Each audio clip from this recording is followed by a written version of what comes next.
ഞാൻ ഡിസിഷൻ മേക്കിങ്ങിനെ പറ്റിയുള്ള ഒന്ന് രണ്ട് കാര്യങ്ങൾ പറയട്ടെ. പലപ്പോഴും നമ്മൾ പല കാര്യങ്ങളും ചെയ്യാതിരിക്കുന്നത് അല്ലെങ്കിൽ ഒരു കാര്യത്തിൽ മുന്നോട്ട് പോകാതിരിക്കുന്നതൊക്കെ നമുക്ക് ഈ ഡിസിഷൻ മേക്കിങ്ങിൽ വരുന്ന കൺഫ്യൂഷൻ കൊണ്ടാണ്, അല്ലേ?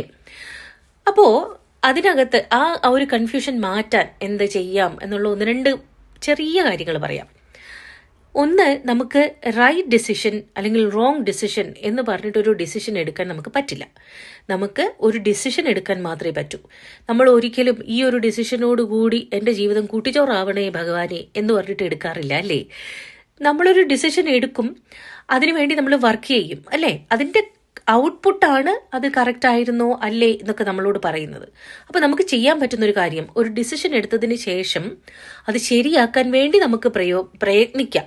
നമുക്ക് പല പല കാര്യങ്ങൾ ചെയ്ത് നമുക്കറിയാൻ പറ്റും അപ്പോൾ അതിൻ്റെ ഔട്ട്പുട്ട് എങ്ങനെയായിരിക്കും അല്ലെങ്കിൽ അതെന്തായിരിക്കും എന്ന് നമുക്ക് അതിന് വേണ്ടിയിട്ട് വർക്ക് ചെയ്യാൻ പറ്റും. അതിനെ പോസിറ്റീവ് ആക്കാൻ വേണ്ടിയിട്ട് നമുക്ക് വർക്ക് ചെയ്യാൻ പറ്റും.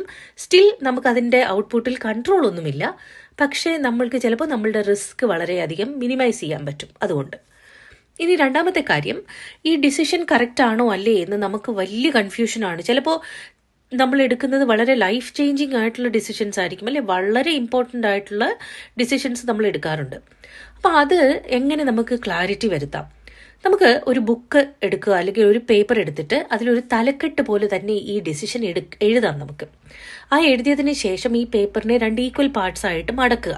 അല്ലെങ്കിൽ അതിൻ്റെ ഇടതും വലതുമായിട്ട് നമുക്ക് ഇടതുവശത്ത് ഈ ഡിസിഷൻ്റെ ഗുണങ്ങളും വലതുവശത്ത് അതിൻ്റെ റിസ്ക്കും എഴുതണം.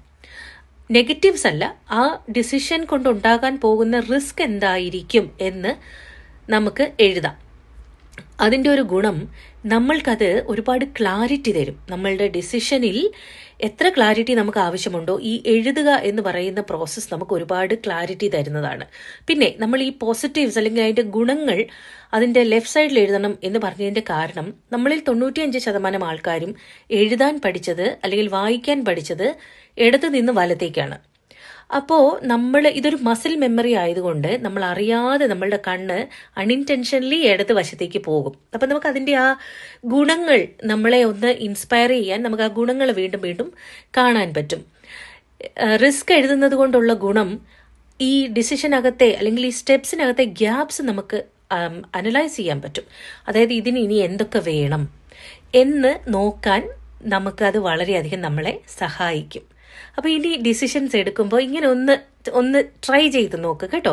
അപ്പോൾ അത് നമ്മളെ ഒരുപാട് കാര്യങ്ങളിൽ നമ്മളെ സഹായിക്കും. നമുക്ക് റിസ്ക് അസസ്മെൻറ്റ് ചെയ്യാൻ പറ്റും, നമുക്ക് റിസ്ക് മിറ്റിഗേറ്റ് ചെയ്യാൻ പറ്റും. അതായത് റിസ്കിനെ എത്രയും അധികം നമുക്ക് കുറയ്ക്കാമോ അത്രയും നമുക്ക് കുറയ്ക്കാനായിട്ടും സാധിക്കും.